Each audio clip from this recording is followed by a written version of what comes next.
Role कुदस की ईद की तैयारी में नोवेना दुआ, छठा दिन। नेकी पाक रूह का फल। शुरुआती दुआ। बाप और बेटे और रूल कुदस के नाम से आमीन। प्यारी भाइयों और बहनों, प्रभु यीशु ने अपने रसूलों से कहा, मैंने तुम्हें चुना है ताकि तुम मेरे नाम पर जाओ और बहुत फल उत्पन्न करो और तुम्हारा फल हमेशा के लिए बना रहे। मेरे पाक हम पर उतर आओ, हमें अपनी ताकत से भर दो ताकि हम बहुत सारे फल उत्पन्न करने लायक बने।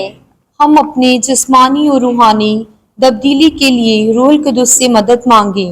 मेरे पाक हम पर उतर आओ और हमें नए आजाद और वफादार ईमानदार में बदल दे। अगर हम खुदा के प्यार में जिएंगे तो खुदा की आत्मा जरूर हम में वास करेगी।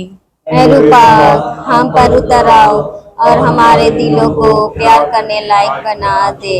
रूह कुदस में नई जिंदगी हासिल करने के लिए हमें खुले दिल और हलीम बनना है। मेरे पाक हम पर उतर आओ, हमें पाक और नेक रास्ते पर ले जाओ। आइए प्यारे भाइयों और बहनों, हम इस नोवेना सफर में माँ मरियम साथ चलें, जिसने खुदा के पाक रूह से भरपूर होकर प्रभु यीशु को जन्म दिया और अपनी पूरी जिंदगी में तन मन से रूपा की मर्जी पूरी की। सामे मरियम, हलीमगी और उम्मीद की मलका, हमें भी हर रोज रूपा की आवाज सुनने और उसकी मर्जी के मुताबिक जीने मदद करे।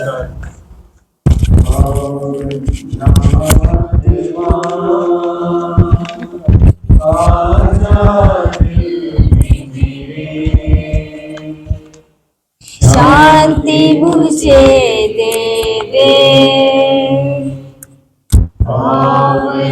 आत्मा आजा दिल में मेरे, मुक्ति मुझे दे दे, बरसा दे शांति तेरी बरसा दे, मुक्ति तेरी बरसा दे शांति तेरी बरसा दे, मुक्ति तेरी पावन आत्मा आजा दिल में मेरे, शांति मुझे दे दे। प्यारे भाइयों और बहनों, आज के दिन हम नेकी के बारे में पाक वचन को सुने, उन्हें दोहराएं और याद करें और उन पर गौर करें। मैं प्रभु के सब उपहारों और उसके महान कार्यों का बखान करूंगा। उसने हमारे लिए क्या क्या नहीं किया। उसने अपनी अनुकंपा तथा अपनी महती कृपा के अनुरूप इस्राएल के धरने के असंख्य उपहार किए। तेरी नजरों के सामने है और मैं हमेशा तेरी सच्चाई के रास्ते पर चलूंगा। मैंने इफ्राइम को चलाने सिखाया, मैं उन्हें गोद में उठाया करता था, किंतु वह नहीं समझे कि मैं उनकी देख रेख करता था। मैं उन्हें दया तथा प्रेम की भागदौड़ से टहलाना था। जिस तरह कोई बच्चे को उठाकर गले लगाता है, उसी तरह मैं भी उनके साथ व्यवहार करता था। मैं झुककर उन्हें भोजन दिया करता था। हे प्रभु, तेरी नेकी मेरी नजरों के सामने है और मैं हमेशा तेरी सच्चाई के रास्ते पर चलूंगा। प्रभु, तेरी भलाई कितनी उपार है। तू अपने भक्तों के लिए कितना दयालु है। जो तेरी शरण आते हैं तो उन्हें सबों के सामने आश्चर्य देता है। हे प्रभु, तेरी नेकी मेरी नजरों के सामने है और मैं हमेशा तेरी सच्चाई के रास्ते पर चलूंगा। सब पीढ़ियां तेरी सृष्टि की प्रशंसा करती और तेरे महान कार्यों का बखान करती है। मैं भी तेरा प्रताप, तेरे ऐश्वर्य और तेरे महान चमत्कारों का बखान करूंगा। हे प्रभु, तेरी नेकी मेरी नजरों के सामने है और मैं हमेशा तेरी सच्चाई के रास्ते पर चलूंगा। मैं भी तेरे विस्मयकारी कार्यों और तेरी महिमा का वर्ण करूंगा। लोग तेरी पार कृपा की चर्चा करते रहेंगे और तेरी न्याय प्रतिज्ञा का जयकार। प्रभु दया और अनुकंपा से परिपूर्ण है, वह सहनशील और अत्यंत प्रेममय है। प्रभु सबका कल्याण करता है, वह अपनी समस्त सृष्टि पर दया करता है। हे प्रभु, तेरी नेकी मेरी नजरों के सामने है और मैं हमेशा तेरी सच्चाई के रास्ते पर चलूंगा। परख कर देखो कि प्रभु कितना भला है। धन्य है वह जो उसकी शरण जाते हैं। प्रभु पर श्रद्धा रखो। श्रद्धालु भक्तों को किसी बात की कमी नहीं। हे प्रभु, तेरी नेकी मेरी नजरों के सामने है और मैं हमेशा तेरी सच्चाई के रास्ते पर चलूंगा। आप लोग पहले अंधकार थे, आप प्रभु के शिष्य होने के नाते ज्योति बन गए हैं। इसलिए ज्योति की संतान की तरह आचरण करें। जहाँ ज्योति है वहाँ पर हर प्रकार की भलाई, धार्मिकता तथा सच्चाई उत्पन्न होती है। आप ये पता लगाते रहें कि प्रभु को कौन सी बातें प्रिय है।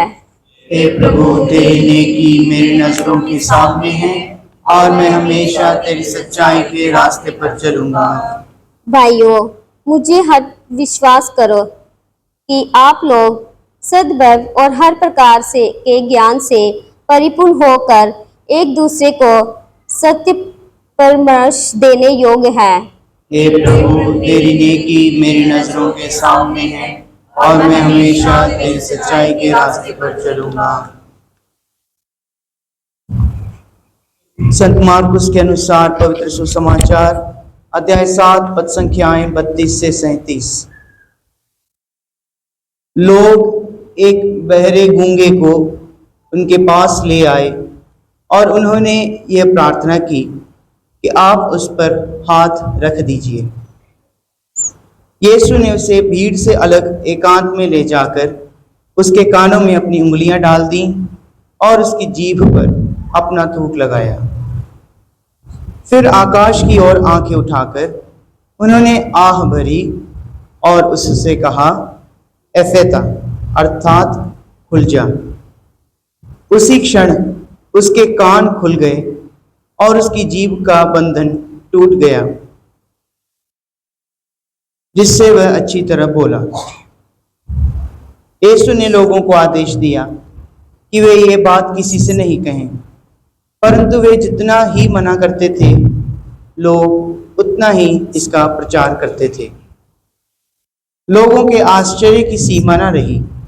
वे कहते थे, वे जो कुछ करते हैं अच्छा ही करते हैं। वे बहरों को कान और गूंगों को वाणी देते हैं।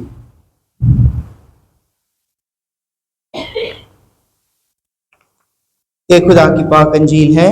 ऐ मसीह, तेरी सताइश हो।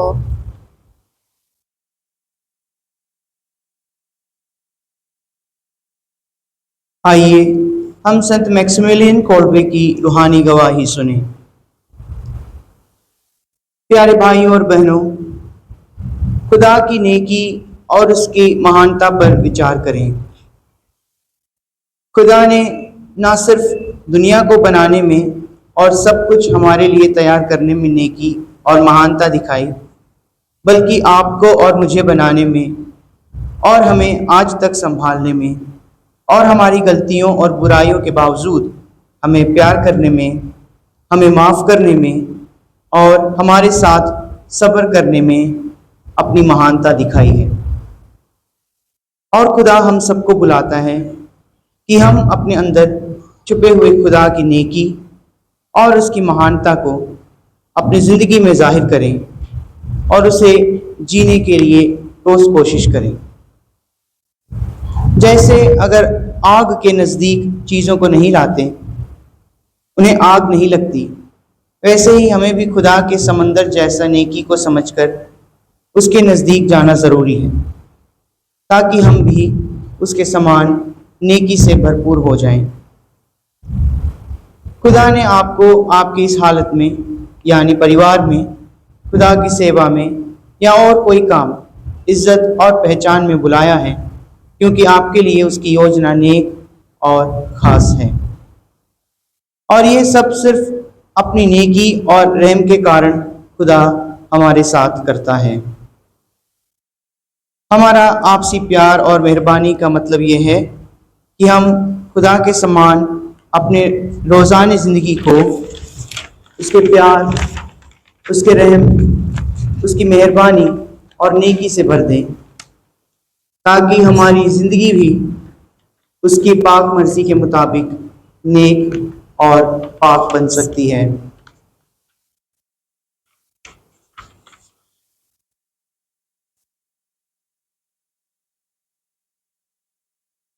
आइए प्यारे भाई और बहनों, प्यारे बच्चों, खुदा के प्यार पर विचार करने के बाद,